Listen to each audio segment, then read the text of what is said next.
வணக்கம் மக்களே, welcome back to gamers ரெக்கார்டேஷன். நம்ம இன்னைக்கு தான் பார்க்க போறோம்னா ரேம் கேட்ச் கிளியர் பண்றது எப்படின்றத பார்க்க போறோம். ஸோ நீங்க டாஸ்க் மேனேஜர்ல போய் பாத்தீங்கன்னா இங்க கேட்ச்ல 1 GB இருக்கும். எனக்கு ஆல்ரெடி இங்க ஒரு 22 GB எவ்வளோ காமிச்சிட்டு இருந்தது, ஏன்னா இந்த 32 GB இருக்கிறதுனால. பேசிக்கலி உங்களுக்கு கேட்ச் அதிகமா இருக்கிறதுனால என்ன ஆகும்னா சம்டைம்ஸ் அது உங்களுக்கு பூஸ்டப் பண்ணும். கேட்ச்ன்றது மோஸ்ட்லி வந்துட்டு உங்களுக்கு சின்ன சின்ன விஷயங்கள் அது வந்துட்டு டக்கு டக்குன்னு எடுத்து வச்சு கலெக்டிவா எடுத்து வச்சு உங்களுக்கு ஃபாஸ்ட் ஆக்சஸ் பண்றதுக்காக பண்ற ஒரு விஷயம் தான். மோஸ்ட்லி அதான் நான் கரெக்டா நம்புறேன். இன்கேஸ் நான் தப்பா சொல்லியிருந்தேன் நான் அதை கட் பண்ணுங்க. ஸோ அந்த கேட்ச்ன்ற ஒரு விஷயத்த நீங்க கிளியர் பண்ணீங்கன்னா மேபி இன்னும் கொஞ்சம் சிஸ்டம் வந்து கொஞ்சம் ஃபாஸ்ட் ஆகலாம். ஏன்னா நீங்க தேவையில்லாத அப்ளிகேஷன் ரொம்ப நாள் யூஸ் பண்ணாம அந்த அப்ளிகேஷன் கூட அதோட மெமரியை கூட கேட்ச் பண்ணி வச்சிருக்கோம். ஃபார் எக்ஸாம்பிள் இப்போ வந்து நான் ப்ரீமியர் ப்ரோ ரொம்ப நாள் யூஸ் பண்ணலன்னு வச்சுக்கோங்களேன், அதோட அசட்ஸ்ல இருந்து அதோட இஎக்சிக்கு ரன் ஆகிறதுக்கு தேவையான அப்ளிகேஷன் இருந்து எல்லாமே வந்துட்டு இது கேட்ச் பண்ணி வச்சு இருந்திருக்கும். ப்ரீவியஸ்லி நான் ரன் பண்ணி ஒரு 3 இருந்து 4 மாசம் யூஸ் பண்ணியிருந்தேன்னு வச்சுக்கோங்களேன். அதுக்கப்புறம் ஒரு வருஷம் யூஸ் பண்ணலாம், அந்த கேட்சும் இதுல தான் ஸ்டோர் ஆகிட்டு இருக்கும். இது எப்படி கிளியர் பண்றதா இந்த நம்ம பார்க்க போறோம். ஸோ இங்க போனீங்கன்னா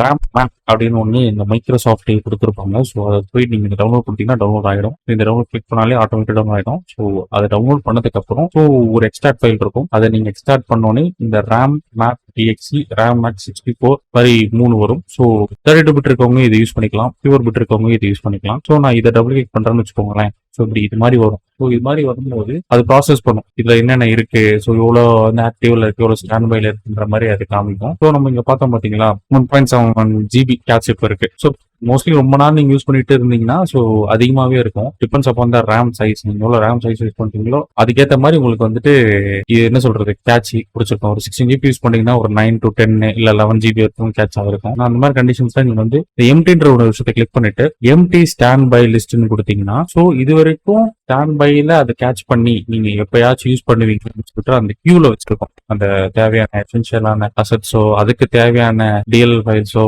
அதுக்கு அந்த ஒரு இஎக்சி ஒரு ப்ரோக்ராம் இல்ல ஒரு கேம் ரன் பண்றதுக்கு what ever the application run பண்றதுக்கு தேவையான விஷயங்கள் எல்லாமே பேக்ரவுண்ட்ல வச்சிருக்கும். ஸோ அந்த அது வந்து ரேம்ல கேட்ச் பண்ணி வச்சிருக்கும். ஸோ நீங்க டக்குன்னு கிளிக் பண்ணா டக்குன்னு ஓப்பன் ஆகிறதுக்கு. ஸோ நீங்க யூஸ் பண்ணாம இருந்தீங்கன்னா அது உங்க மெமரிக்கு ஒரு பிளாக் மாதிரி இருக்கும். ஸோ சம்டைம்ஸ் அதனால உங்களுக்கு லேக் ஆகலாம். இன்கேஸ் நீங்க ஒரு கம்மி மெமரி ஆஃப் ரேம் யூஸ் பண்ணிட்டு இருந்தீங்க அப்படின்ற பட்சத்தில் நீங்க இந்த அப்ளிகேஷன் டவுன்லோட் பண்ணிட்டு அந்த எம்டிக்குள்ள போயிட்டு எம்டி ஸ்டாண்ட் பை லிஸ்ட் கொடுத்தீங்கன்னா ஸோ அது கிளியர் பண்ணிடும். இப்போ போய் பாத்தீங்கன்னா 372 MB. நான் ஆல்ரெடி கிளியர் பண்ணி செக் பண்ணிட்டேன், எனக்கு ஒரு 22 GB இருந்தது. ஸோ இப்போ வந்து அதை ஃபர்ஸ்ட்ல இருந்து திரும்பி கேட்ச் பண்ணிட்டே இருக்கு. ஸோ இங்க இருக்க அப்ளிகேஷன் நான் யூஸ் பண்ற அப்ளிகேஷன் வந்துட்டு அதை கேட்ச் பண்ணி வச்சுட்டே இருக்கு. ஸோ இது மூலியமா கொஞ்சம் உங்களுக்கு பூஸ்டப் பார்க்கலாம், கொஞ்சம் ஒரு என்ன சொல்றது கொஞ்சம் கிளியரா பார்க்கலாம் அந்த கேட்ச் பண்றது உங்களுக்கு. ஸோ இந்த வீடியோ உங்களுக்கு யூஸ்ஃபுல்லா இருக்கும்னு நான் நினைக்கிறேன். ஸோ யூஸ்ஃபுல்லா இருந்தால் தயவுசெய்து சொல்லுங்க. ஸோ அது மூலியமா நானும் தெரிஞ்சுப்பேன். இன்கேஸ் நான் ஏதாச்சும் கேட்சை பத்தி தப்பா சொல்லியிருந்தேன்னா ஸோ அதையும் எனக்கு கரெக்ட் பண்ணுங்க. ஸோ அவ்வளோதான் guys இந்த video. Under then it's by from TV. Tata.